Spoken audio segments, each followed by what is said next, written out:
The Man That Corrupted Hadleyburg by Mark Twain.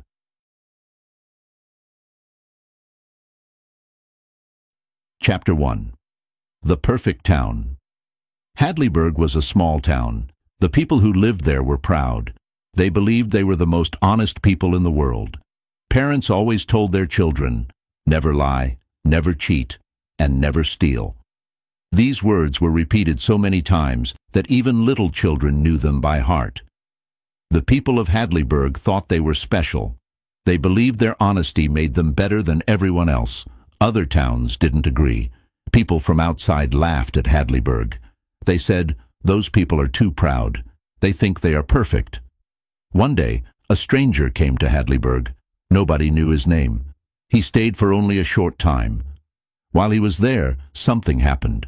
The people of Hadleyburg were unkind to him. Maybe they didn't notice him. Maybe they were too proud. But he felt hurt and angry. As he left the town, he said to himself, "I will come back one day. I will teach Hadleyburg a lesson. They are not as honest as they think." Many months passed. One day a large sack arrived in the town. It looked heavy and full. A letter was attached to the sack.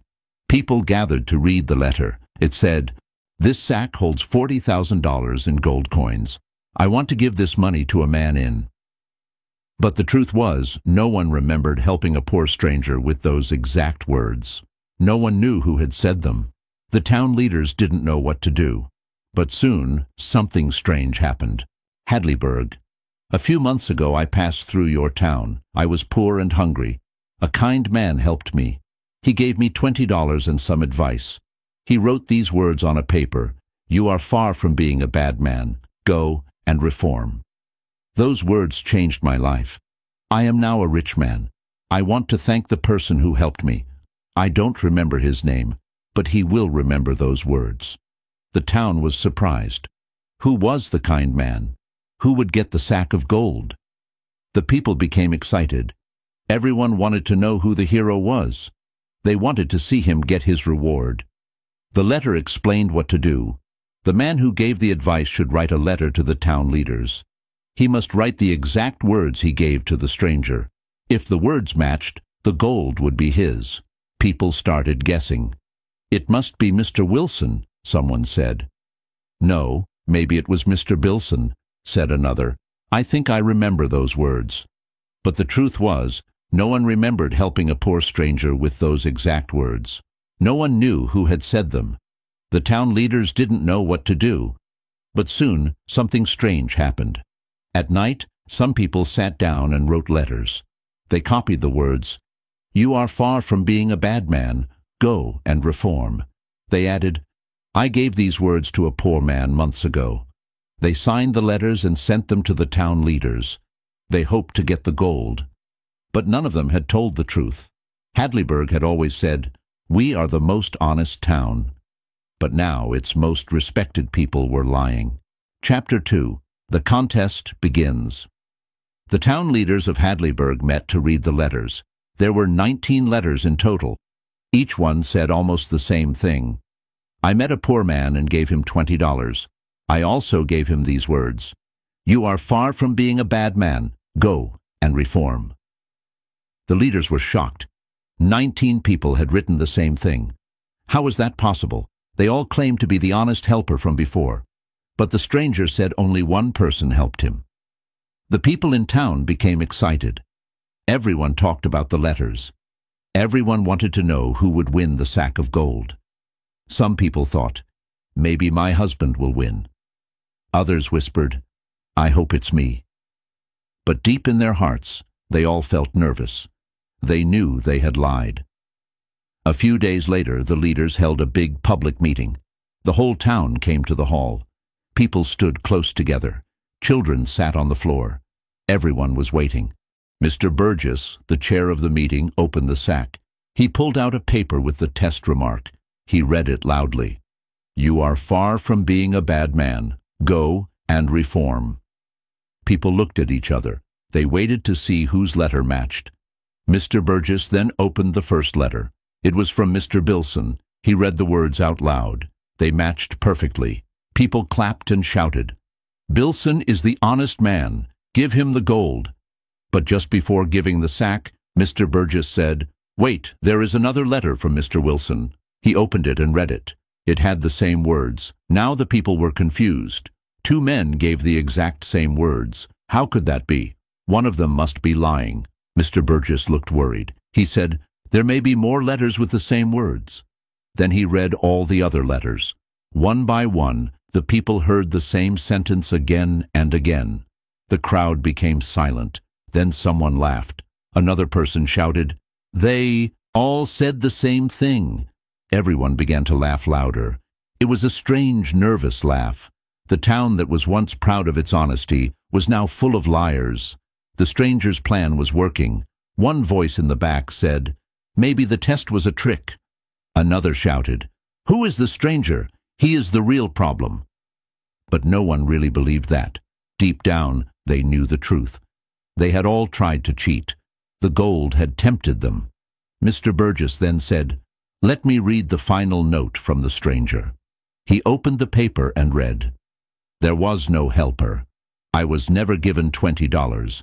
The test was fake. I made it all up. I wanted to show that Hadleyburg is not really honest. And now I have." The people gasped. Their faces turned red. Some shouted in anger. Others looked down in shame. Hadleyburg was not the perfect town anymore. Chapter 3. Shame in the Town. The next morning, Hadleyburg was quiet. People stayed in their homes. Shops opened late. Neighbors did not look at each other. The proud and honest town now felt ashamed. The news spread fast. Everyone knew the truth. The letters were lies. 19 respected people had all tried to take money that was not theirs. Some of them were important men. Some worked for the church. Some were town leaders. Now they were all the same, liars. Mr. and Mrs. Richards sat in their house. They felt afraid and guilty.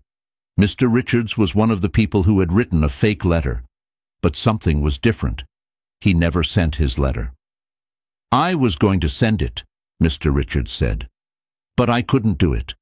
I felt sick inside." Mrs. Richards looked at him. "Maybe we will be safe. No one knows you wrote the letter." "But I still tried," he said quietly. "In my heart, I am not honest." Then something strange happened. A letter came to the Richards house. Inside the envelope was a note and a check for $20,000. The note said, "Mr. and Mrs. Richards, I know you were honest. I know you didn't send the letter. You are the only ones in Hadleyburg who told the truth. Please accept this money. You deserve it." The couple stared at the check.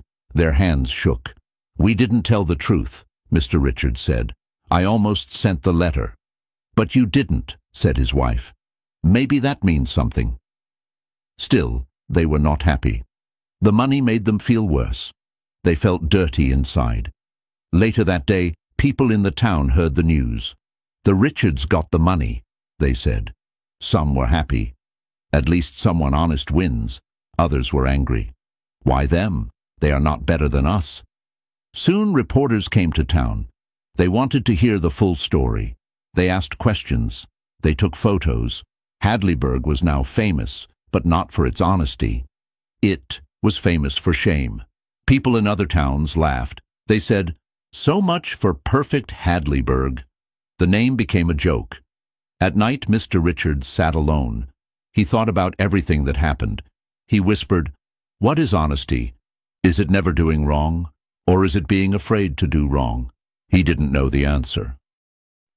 Chapter 4. The truth changes everything. The people of Hadleyburg could not stop thinking about what had happened. The lie had become too big. The town's pride was broken. The people felt small and weak. Soon the names of the 19 people who sent the false letters were made public. The whole town saw the list. Friends stopped talking. Families argued. Trust disappeared. Some people left town. Others stayed quiet and avoided their neighbors. The church was half empty. The school was quiet. Life in Hadleyburg was not the same. Mr. and Mrs. Richards still had the $20,000 check, but they could not sleep. They felt sick every day. Mr. Richards said, "People think we are heroes, but we are not. "I wrote that letter. I just didn't send it," Mrs. Richards cried. "Let's give the money back." But it was too late. A week later, Mr. Richards died. The doctors said his heart stopped. Some people thought it was sadness. Others thought it was guilt. Mrs. Richards followed him soon after. The money never helped them. It only brought pain. After the Richards deaths, the people of Hadleyburg came together. They held a town meeting. This time, no one stood tall. No one was proud. An old man said, "We are not honest. We were just never tested before. The stranger showed us the truth." Another woman added, "Let's teach our children something better, not just to say we are honest, but to be kind and to admit mistakes." The people voted to change the town's name. They no longer wanted to be called Hadleyburg. The name reminded them of their pride and their fall. Slowly, the town changed. People began to be more careful with their words. They tried to help one another more. They no longer said, "We are the most honest town." Now they said, "We are trying to do better." The stranger never came back. No one knew his name, but his plan had worked. He had corrupted Hadleyburg, but maybe he had also helped it. Not with gold, but with truth. Chapter 5. A New Beginning. After the big meeting, Hadleyburg began to change. The people no longer said, "We are the best."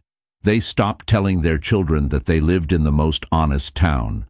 Instead, they taught them to be careful, kind, and real. A new sign was placed at the edge of the town. It no longer said, "Welcome to Hadleyburg." It now said only, "Welcome, do your best." Many people moved away. Others stayed. New people came. The town slowly became quiet again, but different. The old pride was gone. In its place, people tried to live with honesty and humility. The story of Hadleyburg spread across the country. Newspapers printed headlines like, "Honest Town Caught Lying." Pride comes before the fall. Gold reveals true character. Other towns talked about Hadleyburg. Some laughed, others learned from it. Teachers used the story in classrooms. They asked students, "What would you do? Would you write the letter? Is it wrong to lie if you think no one will know?" Even years later, the town remembered the stranger. No one ever found him. No one knew his real name. But his message stayed in the hearts of the people. One young boy in town asked his father, "Will the stranger ever come back?" The father smiled. "He already did what he needed to do. He showed us who we really are." The boy thought for a moment. "But isn't that a bad thing?" "No," said the father. "Sometimes to become better, we must see the worst in ourselves first." The boy nodded. He didn't fully understand, but he would remember those words. And maybe one day, when he grew up, he would tell that story to someone else. Not just the story of the gold or the stranger or the lie, but the story of how one proud town fell and then slowly stood back up again. Not perfect, not proud, but honest. The end.